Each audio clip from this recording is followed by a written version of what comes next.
नमस्कार प्रिय दर्शकों, यदि आप सिंह राशि या सिंह लग्न के जातक हैं तो आज का ये कार्यक्रम आपके लिए बहुत ही महत्वपूर्ण होने जा रहा है। पूर्व के कार्यक्रम में मैंने आपको बताया 30 अक्टूबर 2023 को जब राहु महाराज आपके भाग्य स्थान को छोड़ेंगे, आपके जीवन में क्या क्या देखने को मिलेंगे, बहुत बड़े बदलाव। उसी क्रम को एक और पद की तरफ आगे बढ़ाते हुए आपके लिए जानना बहुत आवश्यक है कि पिछले 15-16 महीनों से केतु महाराज ने आपके जीवन में किस प्रकार के उतार चढ़ाव बनाए हैं, क्योंकि ये दोनों ही एक ही शरीर के दो पार्ट हैं, ये आप सभी लोग जानते हैं। और विशेष रूप से सिंह राशि वाले जातकों के लिए केतु महाराज के प्रभाव भी पूर्णतया नकारात्मक दृष्टिकोण को दर्शाते आए हैं। बहुत से लोग कहते हैं कि जब केतु पराक्रम में जाता है इसे अच्छा माना जाता है, किंतु ये सत्यता से बिल्कुल अलग हटकर है। केतु को पराक्रम में रहना ये किसी भी एंगल से आपके लिए फेवरेबल नहीं बनकर आता। क्यों?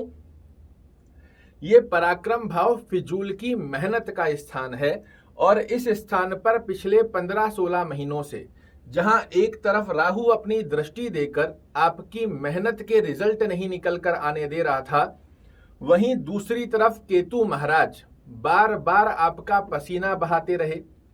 जब भी बात आई रिजल्ट की तो इन्होंने आपको रिजल्ट नहीं निकाल कर देने दिए। व्यापारिक यात्राओं में आपको सफलता का योग नहीं बनकर आने दिया। छोटे भाई बहनों से संबंधों की स्थितियों को बिल्कुल विपरीत बनाते रहे। यहां से पंचम दृष्टि आपके सप्तम भाव पे दी तो दाम्पत्य जीवन की स्थितियों में उतार चढ़ाव बनाए, अंडरस्टैंडिंग रिलेटेड इशू क्रिएट किए। बहुत से लोगों के डिवोर्स की स्थिति का योग बना दिया, तो कई कन्या व बालक जिनके विवाह की उम्र हो चुकी है उन्हें विवाह की स्थितियों में बार बार रुकावट देते रहे। इसी के साथ में पार्टनरशिप में आपको लॉस करवाते रहे, पार्टनरशिप में अंडरस्टैंडिंग रिलेटेड इशू क्रिएट करते रहे। दैनिक रोजगार जो आपका डेली वेजेस अर्निंग स्रोत बनते हैं, उन्हें आपके लिए जितनी मेहनत के अनुसार आप डिजर्व करते थे वो स्थितियां आपके पक्ष में नहीं आने दी। भाग्य के साथ की स्थिति को कमजोर करते रहे, धार्मिक कार्यों से आपको दूर करते रहे। विदेश से संबंधित किसी प्रकार का लाभ लेने का प्रयास किया, उसे पूर्ण नहीं होने दिया। पिता के स्वास्थ्य को प्रभावित करना या पिता से अंडरस्टैंडिंग रिलेटेड इशू क्रिएट किए। वहीं नवम दृष्टि से सबसे प्रमुख स्थिति का योग सिंह राशि वाले जातक जो अपने दक्षता के दम पर जाने जाते हैं, किसी भी समस्या को हल करने की ताकत इनके अंदर होती है, उस अवस्था में आप अपनी पूरी ताकत लगाकर भी पिछले 15-16 महीनों से ना अपनी डिजायर्स को परिपूर्णता से पूर्ण कर पाए, ना ही जितनी आप अर्निंग डिजर्व करते हैं वो स्थितियां आपके सामने निकल कर आ पाई। बड़े भाई बहनों से संबंधों की स्थितियों के अंदर उतार चढ़ाव देखने को मिले और छोटी छोटी बीमारियां आपको समय समय पर ग्रसित करती रही। यहां पर राहु के साथ में पूर्णतया सहयोग देता हुआ केतु भी आपके जीवन में उतार चढ़ाव बनाता रहा। किंतु अब मैंने आज के थंबनेल में लिखा है कि केतु की वक्री चाल करेगी जीवन में बहुत बड़ा कमाल। जैसे ही 30 अक्टूबर को राहु के साथ केतु महाराज आपके पराक्रम भाव को छोड़ेंगे, सबसे पहले आपको मेहनत के रिजल्ट निकलना चालू होंगे। छोटे भाई बहनों से संबंधों की स्थितियां बड़ी अच्छी बनकर आएंगी। इसी के साथ में व्यापारिक यात्राएं जो आप करेंगे ये आपके पक्ष में आएगी। यहां से सप्तम दृष्टि से जो दाम्पत्य जीवन को ये प्रभावित कर रहे थे, दाम्पत्य जीवन में पुनः से एक अच्छी अंडरस्टैंडिंग बनना चालू होंगी। जिन लोगों के डिवोर्स इत्यादि के केस चल रहे हैं, नहीं चाह रहे हैं कि डिवोर्स हो, वो 30 अक्टूबर के बाद में जब बैठकर सुलह करने का प्रयास करेंगे उनके लिए अच्छे योग बनेंगे। जिन कन्या बालकों की विवाह की उम्र हो चुकी है, विवाह में विलंब देखने को मिल रहा है, वो विलंब समाप्त होता हुआ पाया जाएगा।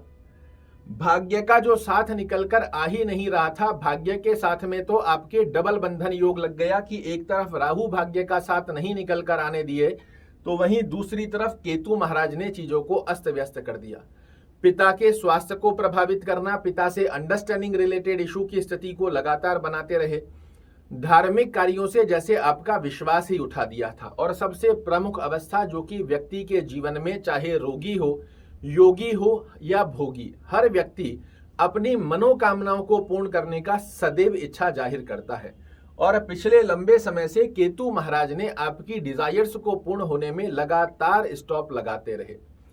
अर्निंग जितनी आप डिजर्व करते थे उन स्थितियों को आपके पक्ष में आने ही नहीं दिया। ये मैं क्यों बता रहा हूं?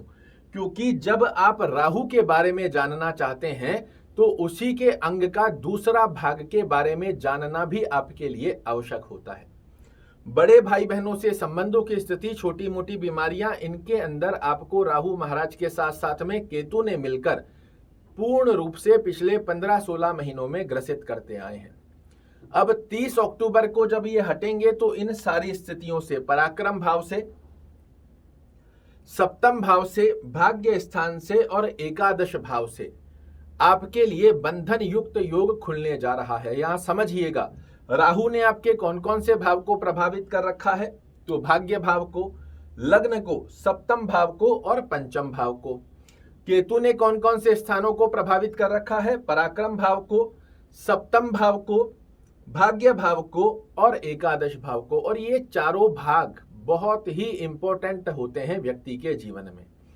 30 अक्टूबर को जब ये स्थानांतरण कर राहु महाराज मीन राशि में और केतु महाराज कन्या राशि में आएंगे, मेरा विश्वास मानिए, सिंह राशि के जातक या सिंह लग्न के जातकों को सबसे ज्यादा रिलीफ देखने को मिलेगा। क्योंकि बहुत से अन्य लग्न और राशियां हैं जहां राहु ने खराब किया, केतु ने उनको थोड़ी थोड़ी सी सहायता दी, किंतु आपके लिए दोनों ग्रहों ने मिलकर परेशानियां क्रिएट की है।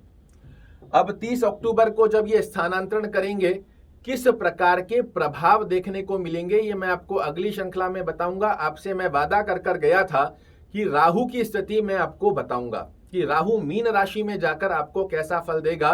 किंतु मेरे हृदय भाव से यही जागृति आई कि पहले राहु की चर्चा करने के साथ साथ में केतु को जानना भी जरूरी है, क्योंकि ये राहु के मस्तिष्क का ही धड़ है।